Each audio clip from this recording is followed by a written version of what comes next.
আলাইকুম রহমতুল্লাহি ওয়াবারাকাতুহু। সম্মানিত দর্শক, শেখ হাসিনা পালিয়ে গিয়েছেন, এটাই এখন সবচেয়ে জনপ্রিয় স্লোগান। শেখ হাসিনা গত 15 বছর ধরে যে সাহস দেখিয়েছেন, যে হিম্মত দেখিয়েছেন, যে হুমকি দিয়েছেন, ধামকি দিয়েছেন, তার এই পালানোর ঘটনার ফলে এখন তার পক্ষে তার কোনো ইতিবাচক বিষয়াদি নিয়ে কথা বলাটা একেবারে আহাম্মকি। বাস্তবতা হলো যে তিনি পালিয়ে গেছেন, আর এই পালানোর কারণে তার যারা প্রতিপক্ষ তাদের কাছে এখন তিনি ব্যঙ্গাত্মক ব্যক্তি, হাস্যরসের বিষয়বস্তুতে পরিণত হয়েছেন। এমনকি তিনি যেভাবে পালিয়ে গেছেন, তিনি যে দেশে আশ্রয় গ্রহণ করেছেন, সেখানেও তিনি যে অমর্যাদাকর একটা পরিবেশ পরিস্থিতি রয়েছেন, অসম্মানের যে জায়গাটিতে রয়েছেন, তার চেয়ে যদি এই বাংলাদেশে তাকে গণপিটুনি দিয়ে মেরে ফেলা হতো, এটিও তার জন্য সম্মানের ছিল। এবং তার যারা অনুসারী কোটি কোটি মানুষ, তারা গর্ব করে বলতে পারত যে আমাদের নেত্রী আমাদেরকে ছেড়ে যায়নি, শেষ মুহূর্ত পর্যন্ত তিনি দাঁড়িয়েছিলেন, ইত্যাদি ইত্যাদি অনেক কিছু। দ্বিতীয়ত, তিনি ভারতে না পালিয়ে তিনি আপাতত পরিস্থিতির সামাল দেওয়ার জন্য ক্যান্টনমেন্টে যেতে পারতেন, যেটি শ্রীলঙ্কাতে ঘটেছে। এমনকি তিনি টঙ্গিপাড়াতে যেতে পারতেন। তারপরে তাকে যদি জেলখানাতে প্রেরণ করা হতো, যেমন দেখা গেল বেগম খালেদা জিয়া জেলে ছিলেন, তো সেই যে ঢাকা সেন্ট্রাল জেল, এটি এখনও পড়ে আছে। তো খালেদা জিয়া, বেগম খালেদা জিয়া যেখানে ছিলেন সেখানে তাকে রাখা যেতে পারে বা রাখা যেতে পারতো, এবং এটি ভালো হতো, শহরের মধ্যে এটি ভালো হতো। কিংবা এর আগে যখন 1/11-এর সময় তিনি বা বেগম জিয়া গ্রেপ্তার বরণ করেছিলেন, তখনও তাদেরকে পার্লামেন্টের দুটো ভবনে রেখে সেটিকে সাবজেল ঘোষণা করা হয়েছিল, সেটি হতে পারত। এবং ঠিক 5 তারিখের যে অ্যাঙ্গার, সেই অ্যাঙ্গারটিকে যদি নিয়ন্ত্রণ করা যেত বা মোকাবেলা করা যেত, তাহলে 6 তারিখ থেকে আসলে তার বিচার চাইতো সবাই। এবং বাংলাদেশে যেটা হয়, বিচার তো একটা দীর্ঘকালীন প্রক্রিয়া। আওয়ামী লীগ 15 বছর চেষ্টা করেও বেগম খালেদা জিয়াকে ফাঁসিতে ঝুলাতে পারেনি। তো শেখ হাসিনাকেও এইভাবে হয়তো 15 বছর পর্যন্ত যদি বিচার কার্য চলতো, সেক্ষেত্রে এমনি তার প্রাকৃতিকভাবে মৃত্যু ঘটতো, কিন্তু তিনি মানুষের শ্রদ্ধা এবং ভালোবাসার জায়গাতে থাকতেন, বিশেষ করে দলীয় নেতাকর্মীদের কাছে। কিন্তু এখন তিনি যেভাবে পালিয়েছেন, এই পালানোর ফলে তার যে রাজনৈতিক ভবিষ্যৎ, এটি বলতে গেলে শূন্যের কোঠায়। যদি তিনি ফিরে আসেন, যদি তিনি ক্ষমতা লাভ করেন, এটি অ্যাবসলিউটলি অলৌকিক একটি বিষয়। এটি একেবারে স্বয়ং আল্লাহ রাব্বুল আলামিন, মানে বলতে গেলে তিনি খুব অলি, গাউস, কুতুব প্রকৃতির হবেন, এরকম তার চরিত্র। এবং আওয়ামী লীগের লোকজনকে রক্ষা করার জন্য এবং তার বিরোধী পক্ষকে শায়েস্তা করার জন্য আল্লাহ আবার তাকে পুনরায় পাঠাবেন। এটা একটা অলৌকিক ঘটনা, গায়েবী ঘটনা। এখন আল্লাহর সঙ্গে তার কেমন যোগাযোগ আছেন, তিনি যেহেতু তাহাজ্জুদ নামাজ পড়তেন, তারপরে শেষে মক্কা মদিনাতে গিয়ে অনেক কান্নাকাটি করতেন, তারপর অনেক কিছু করতেন যে তার লোকজন বলার চেষ্টা করেন তিনি অলিয়া উলিয়ার বংশধর, তার পরিবার আরব দেশ থেকে এসেছে, রক্তের মধ্যে সেই আরব অলি আল্লাদের বা ধর্ম প্রচারকদের রক্ত তার মধ্যে আছে। এখন এই রক্ত যদি এই সময়টাতে এসে কাজ করে, সেটি ভিন্ন একটা প্রসঙ্গ। কিন্তু আপনি যদি রাজনীতিকে একটি বিজ্ঞান হিসেবে মনে করেন, পলিটিক্যাল সায়েন্স, তো সায়েন্স চলে সূত্র দ্বারা, সায়েন্স হলো প্রমাণ দ্বারা। বিজ্ঞানের সূত্র এবং প্রমাণ এছাড়া কখনো বিজ্ঞান হয় না। তো রাজনীতিতে যদি এই মুহূর্তে আপনি সেই বিজ্ঞান হিসেবে চিন্তা করেন, সেক্ষেত্রে শেখ হাসিনার বাংলাদেশে ফিরে আসা, রাজনীতিতে পুনর্বাসিত হওয়া, আওয়ামী লীগের সভানেত্রী হিসেবে আবার দাপিয়ে বেড়ানো, এটা একেবারে এতটা অসম্ভব, শুয়ের পিছন দিয়ে যেভাবে উট ঢুকে সেরকম অসম্ভব বিজ্ঞানের দৃষ্টিতে। আমি বলে নিলাম, আবার আওয়ামী লীগের যারা লোকজন রয়েছেন তারা কোনো অবস্থায় রাগ করবেন না। আর বিপরীত যেটা হতে পারে সেটা হলো অলৌকিক। যেমন এইবারের যে শেখ হাসিনার পতনটা, এটাও একটা অলৌকিক পতন।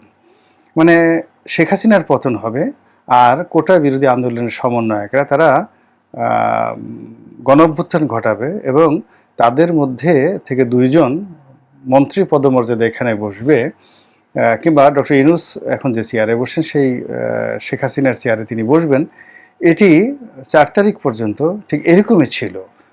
শুয়ের পিছন দিয়ে উট ঢোকার মতো অবস্থা ছিল, কিন্তু সেটাই প্রকৃতি ঘটিয়ে দিয়েছে। তো আগামী দিনে প্রকৃতি যদি কোনো কিছু ঘটান, সেটা তো প্রকৃতির ব্যাপার, আল্লাহ রাব্বুল আলামিনের বিষয় আমরা বলতে পারি না। কিন্তু আমরা যারা বিজ্ঞান গবেষণা করি, রাজনীতি বিজ্ঞান নিয়ে আলাপ আলোচনা করি, তাদের কাছে রাজনৈতিক যে প্রেক্ষাপট সেটা হলো ওনার রাজনৈতিক ভবিষ্যৎ এখানেই শেষ। দ্বিতীয়ত ওনার যে সন্তান সাইমা ওয়াজেদ পুতুল এবং যাকে বলা হয় সজীব ওয়াজেদ জয়, তো এই দুজন মানুষ, তারা বিদেশে পড়াশোনা করেছেন, কথাবার্তা যথেষ্ট মার্জিতভাবে বলেন। তো এই দুজনের বিরুদ্ধে অনেক অর্থনৈতিক অভিযোগ। এখন তো পত্রপত্রিকা এসেছে, শেখ রেহানা, তারপরে তার পরিবার, তার মেয়ে যে টিউলিপ, এরপরে অন্যান্য যারা আছে, জয়, পুতুল, সবাই মিলে 1 লক্ষ কোটি টাকার উপর অর্থ তারা লোপাট করেছেন এবং এই টাকা দেশে রেখেছেন অথবা দেশ থেকে পাচার করেছেন। এবং এই কথা আওয়ামী লীগের ঘনিষ্ঠজনই বিভিন্নভাবে বলা বলি করছে এবং যারা ধরা পড়েছেন তাদের মুখ থেকে এই কথাগুলো বের হচ্ছে। পত্রপত্রিকা আসছে দেশি এবং বিদেশি বিভিন্ন সূত্রে। এক রূপপুর প্রকল্প থেকে মানে তিনি প্রায় $5 বিলিয়ন তিনি সেখান থেকে নিয়েছেন, 60,000 কোটি নিয়েছেন। তো এই কথাগুলো আসছে। তো আমি অবাক হয়ে ভাবি যে তারা কতটা মেধাবী, যে এই 15 বছর যাবৎ তারা ক্ষমতায় ছিলেন। তো বিদেশি যে পত্রপত্রিকাগুলো ছিল তারা তো স্বাধীন, এখন তারা যারা প্রকাশ করছে তারা কেন সেই সময়টিতে তারা প্রকাশ করলো না? 2 নম্বর হলো যে এই এতগুলো টাকা, 1 লক্ষ কোটি টাকা যদি শেখ পরিবারের যারা 4-5 জন লোক এগুলো নিয়ে থাকেন, এখন ইংল্যান্ডে আমি যতটুকু দেখেছি যে সেখানে ইংল্যান্ডে টাকা রাখা, তারপর শেষ ইংল্যান্ডে হিসাবের বাইরে, ইনকাম ট্যাক্সের বাইরে অবৈধ টাকা রাখা একেবারে অসম্ভব একটা বিষয়। সেটা টিউলিপ হোক কিংবা জন মেজর হোক, কিংবা বর্তমান প্রধানমন্ত্রী হোক বা সাবেক প্রধানমন্ত্রী ঋষি সুনাক হোক, কেউ এখানে হিসাবের বাইরে টাকা রাখতে পারবেন না, ইম্পসিবল। নিউজিল্যান্ডেও সম্ভব নয়, ফিনল্যান্ডেও সম্ভব নয়, তবে আমেরিকাতে সীমিত আকারে সম্ভব, কানাডাতে সীমিত আকারে সম্ভব ছিল, কিন্তু এই এত বড় না, 60,000 কোটি টাকা কানাডাতে বা আমেরিকাতে আসলে এইভাবে রাখা সম্ভব না। তাহলে এই টাকাগুলো কোথায় আছে, কিভাবে আছে? তারা যদি এই টাকাগুলো আমেরিকা বা ওই সমস্ত দেশ ছাড়া তো রাখা সম্ভব নয়, ভারতে ছাড়া রাখা সম্ভব নয়, তো যে কারণেই হোক না কেন তাদের যে কৌশল, তাদের যে বুদ্ধিশুদ্ধি এবং অপকর্ম করার যে যাকে বলা হয় অতি উচ্চ স্তরের বা উচ্চ মার্গের যে আর্ট, এর থেকে আমার মনে হয় যে তারা যথেষ্ট মেধাবী, যথেষ্ট মেধাবী। কিন্তু সেই মেধাবী হয়তো চুরির ক্ষেত্রে প্রযোজ্য হতে পারে, ডাকাতির ক্ষেত্রে প্রযোজ্য হতে পারে, কিন্তু রাজনীতির ক্ষেত্রে তারা আসলে মাঠে এসে কতটা করতে পারবেন, এটা আমরা গত 15 বছরে পুতুল বা জয় কাউকেই দেখিনি। তারা তাদের মতো থাকতে চেয়েছে এবং আমার ব্যক্তিগতভাবে দুজনকে অরাজনৈতিক মনে হয়েছে। কিন্তু অরাজনৈতিক ব্যক্তিরা যে আবার ভবিষ্যতে রাজনীতিবিদ হবেন না বা করতে পারবেন না, এটাও কিন্তু বলা যায় না। এর কারণ রাজনীতি একটা সুপ্ত প্রতিভা, এটি যে কোনো সময় জাগরিত হয়ে যেতে পারে, বিস্ফোরিত হয়ে যেতে পারে। এই যে আমাদের দেখেন যুবকরা যারা নেতৃত্বে এখন চালাচ্ছে, যারা মন্ত্রী হয়েছেন বা সমন্বয়ক হয়েছেন, আপনি তাদেরকে দিয়ে দেখেন বা 6 মাস আগের তাদের কর্মকাণ্ড দেখেন, তারা এখন যে দেশ চালাচ্ছেন, এই যে সমন্বয়কদের মধ্যে বেশ কয়েকজন সমন্বয়ক যারা মন্ত্রী হননি, কিন্তু মন্ত্রীর চেয়ে তাদের ক্ষমতা অনেক বেশি এবং তারা যেভাবে মন্ত্রীকে কমান্ড দিচ্ছেন, সচিবকে কমান্ড দিচ্ছেন। এক সমন্বয়ক সম্পর্কে আমি শুনলাম এক বড় ব্যবসায়ীর কাছ থেকে যে তার টেলিফোন, তার কাছে সমস্ত টেলিফোনগুলো আছে এবং এই বিভিন্ন জায়গায় ফোন লাগানোর জন্য তার পাশে 5-6 জন লোক আছে, এক সমন্বয়ক। তো সেই বড় ব্যবসায়ী সেই সমন্বয়কের কাছে একটা কাজের জন্য গেছে, তো কোনো একটা প্রতিষ্ঠানের ডিজির কাছে তার কাজ ছিল। তো তিনি বললেন, তো সমন্বয়ক বললেন যে ডিজিকে ফোন করবো কেন, এই সরাসরি সচিবকে লাগাও। তো সঙ্গে সঙ্গে তার যারা সহকারী ছিলেন তারা সচিবকে লাগালেন এবং তিনি সচিবকে হুকুম দিলেন, সঙ্গে সঙ্গে সচিব তার কাজটা করে দিল, সেই ব্যবসায়ীর কাজটা করে দিল। তো এটা তো মানে এই যে সচিবরা এখন সমন্বয়কের কথা মতো কাজ করছে এবং এই সমন্বয়কের মধ্যে যে নেতৃত্বের গুণাবলী, এটা সুপ্ত ছিল 6 মাস আগে আমরা সেটা দেখতে পারিনি। আবার এই যে সচিবরা যেভাবে কমান্ড ফলো করছে তাদের, এটা কিন্তু অনেক মন্ত্রীর হুকুমও সচিবরা সাধারণত পালন করেন। এখন সচিবদের মধ্যে নতুন সমন্বয়কদের ব্যাপারে একটা ভয় দেখা দিয়েছে। তো এই যে সুপ্ত ভয় আর সুপ্ত নেতৃত্ব, এটা যে কোনো সময় জাগ্রত হতে পারে। তো সেই ক্ষেত্রে জয় এবং পুতুলের মধ্যে যে যোগ্যতাগুলো যে আছে, এগুলো যদি ঘুমন্ত থাকে, এটা যে কোনো সময় জাগ্রত হতে পারে, এবং তার বাস্তব প্রমাণ রাহুল গান্ধী। আপনারা জানেন যে রাহুল গান্ধী দীর্ঘদিন যাবৎ ভারতের রাজনীতিতে নিজেকে এস্টাবলিশ করার চেষ্টা করেছেন, এবং সোনিয়া গান্ধী সবাই মিলে ঠিক এখন জয়কে যেভাবে কেউ অটিস্টিক বলেন, কেউ আধা পাগলা বলেন, কেউ দুর্নীতিবাজ বলেন, আরও অনেক গালাগাল তাকে নিয়ে করেন।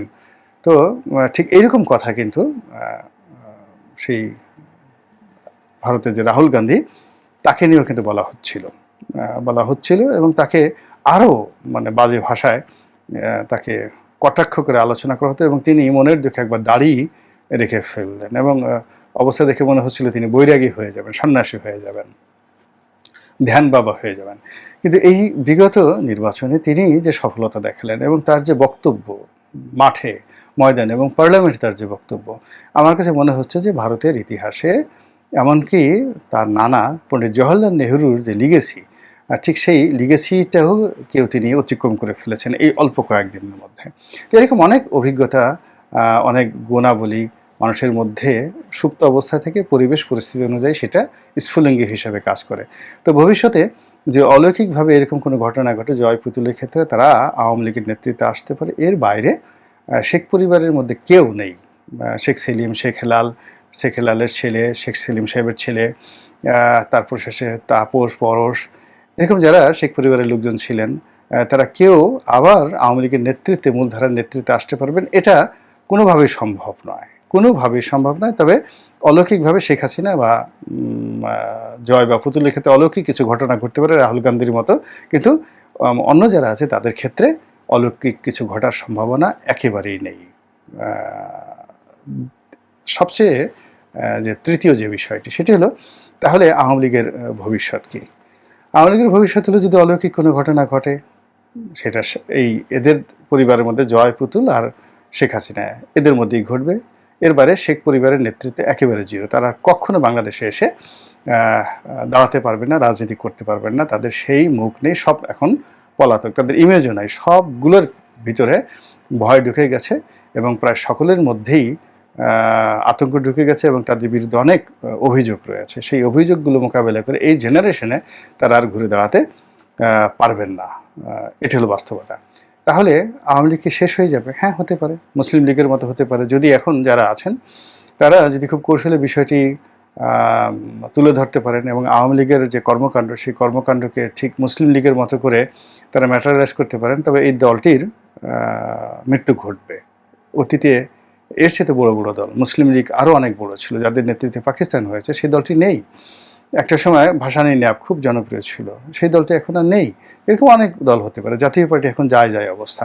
তো আওয়ামী লীগ যদি শেষ হয়ে যায়, এটা অস্বাভাবিক কিছু না। আবার যদি আওয়ামী লীগ রিভাইভ করে, সেটাও অসম্ভব কিছু না। এর কারণ হলো প্রচুর জনপ্রিয়তা আছে। যদি আওয়ামী লীগের মধ্যে ওরকম কোনো ক্যারিসমেটিক নেতা তৈরি হয়ে যায়, এবং শেখ পরিবার বাইরে যদি আওয়ামী লীগের প্রেসিডেন্ট, সেক্রেটারি থেকে শুরু করে ভালো ভালো মানুষগুলো এই নেতাকর্মীদেরকে সংগঠন করেন, এবং যেভাবেই করেন না কেন, নট লেস দ্যান 20 ইয়ার্স, 20 বছরের আগে এই দলটি আবার ক্ষমতায় আসবে, মূলধারা রাজনীতিতে আসবে, এটা রাজনীতির বিজ্ঞান বলে না। তো এখন যারা আছেন তারা এই 20 বছর ধরে এই দলটির পিছনে লেগে থেকে তাকে এগিয়ে নেবেন কিনা, এগিয়ে নেওয়ার মতো তাদের সেই ধৈর্য আছে কিনা, সহ্য আছে কিনা, সাহস আছে কিনা, শক্তি আছে কিনা, নেতৃত্ব আছে কিনা, এটা আমি বলতে পারি না। সময়ই বলে দেবে। আল্লাহ আমাদের সবাইকে হেদায়েত দান করুন এবং হেফাজত করুন।